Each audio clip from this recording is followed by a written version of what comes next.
and welcome to Productronica 2021, What's New in Electronics TV. I'm joined by Anthony from Data.io. Great to see you. First time we're all getting back together for some time. I guess first off, you know, it's a big show. Almost feels like a new show. You know, what are you bringing to the show this year? Well, Iain, it's great to be here. Thank you so much for having us. You know, it's a strange year. 2 years ago, we were here the last Productronica, and the world was normal again, we thought, and then obviously a lot of things happened. You know, when you're in manufacturing and you have to support customers globally, and then suddenly you can't travel, right, you learn a lot about how to take care of your customers, how to keep your company safe. We learned a lot about how to support our customers remotely. We put in place much better tools to do that. We even installed some systems remotely, which we'd never done before.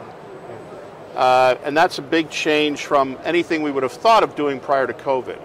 So I think number one is we learned how to support our customers much better using all the tools and modern techniques we have available. And we're plowing that into the product line now to get even more sophisticated. And we're having announcements around a product we call Connects to better allow our customers to manage their workflow using Data.io programming technology, and also look at the analytics and data that come out of the systems and use that to make informed decisions. So we're very happy about that. Going forward, we're very optimistic as we move from defense to offense, if you will. The offense is the growth in automotive electronics. We see a double-digit growth for the next decade, driven by electrification, enhanced safety, the ability to add more and more capability to the dashboard and infotainment in automobiles. And because Data.io are the global leader in device programming for automotive, we're in 17 of the top 20 tier ones. Right. Yeah. Okay, and about 60% of our business is automotive. We're extremely well positioned to take full advantage of that growth in automotive electronics. That's a bit of a bumpy ride short term because, as you know, silicon is short supply, and you read a lot about those, but long term we think that's going to take care of itself. I mean, it's those challenges that, you know, not only thrown up by the opportunities, but, you know, the challenges thrown up in the past 2 years where, like you say, you've had to adapt to working remotely. Now, you know, it's not just, you know, we all talk about resiliency and agility and being adaptable. On a business level, how did your company adapt to what was going on with your workforce? Very interesting. As you know, Data.io have manufacturing locations in China, the United States, and a little bit here in Germany. So we're global, and we've had to deal with COVID as it's gone through each of the regions. We've developed a very sophisticated strategy, what we call our resilient supply chain, where we can build in China and the US so that if anything were to happen or slow down, or even if it's hard to get air flights out of one region, for example, we can support customers from either factory. And that's been a very key part of the message to our automotive customers. They really appreciate that resilient factory. We also took steps very early on to make sure our people were safe. We've had one strategy now for 2 years: keep you and your family safe, keep your coworkers safe, keep the plant up and running and supporting the customer. And that's worked out. We're over 98% vaccinated in the US without any mandate. Yeah. This is just talking to our people, explaining to them, and they've chosen to become vaccinated. Yeah. We did some things to prevent layoffs last year. Senior management took a pay cut so people could stay on their jobs, and that way when the business picked up, we were able to step on the accelerator quickly and service the customer with about an 85% increase in demand in the first half of the year. Wow. We would not have been able to do that if we'd taken maybe the traditional approach of let's go lay off some people and try and hire them back. So I think, you know, you learn a lot in a situation like COVID. Fortunately for me, this is my 9th industry cycle since I came into the industry in the early 80s. Yes. Yeah. As we say in America, this ain't my first rodeo. And so, you know, when it goes down, you know it's going to come back. Yeah. It's not the end of the world. We very quickly realized that people were always going to be buying products with more and more electronics content. Now, I feel bad for the people in maybe the hospitality industry or restaurants. It wasn't as clear for them. Yeah. But we knew the demand would come back. So we were quite comfortable and could discuss this with our supervisory board about why we needed to make sure we were prepared for the long term, and we were also extremely well capitalized.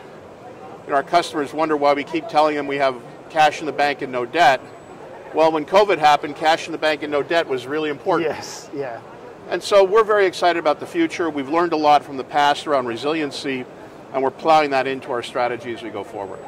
Do you think that the industry and the whole sector we're working in has changed to actually having to plan long term? You know, it was very easy for some time to react to short-term trends or whatever, whereas now, you know, like you say, having that resiliency of plants in different areas, maybe duplicating what each are doing, so you know you can pull on them at any time. Well, it's quite a choice to make, isn't it? Ian, I hope so. And I think the automotive industry, certainly in its relationship to the semiconductor industry, will be quite different going forward. This concept of just in time and maybe 12 weeks of visibility is certainly not going to be adequate going forward. And we'd like to have a similar discussion with our customers, again, helping them with their capacity planning.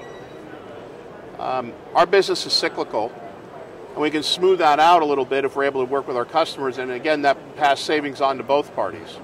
So we'd like to have that conversation about more advanced planning. If you have 5 machines now, when you need machine number 6, number 7, let's put that in place for you, and have something that's win-win for everybody. Yeah, yeah, that's fantastic. And then, you know, like you say, the future is rosy. I mean, what have you got? What have you got planned in the short term for by the time we're back here in another 2 years? Fingers crossed. You know, it will have changed again, I guess, won't it? I think so. You know, we have new equipment. We've talked about our Connects product that's really Industry 4.0 meets device programming. We also have really good momentum now around our security offer. Yeah. So as you know, cybersecurity is a big deal, not just in automotive, but in industrial, IoT. What customers can do now is fully secure their components, their firmware, put in the necessary keys and certificates to establish what we call a strong root of trust in hardware, and they can do that with their existing production lines and processes. Using Data.io tools and equipment. If they're a customer now, it's a very simple upgrade to add security to what they already have. If they're not a customer, we can get them a system or work with a partner very, very quickly.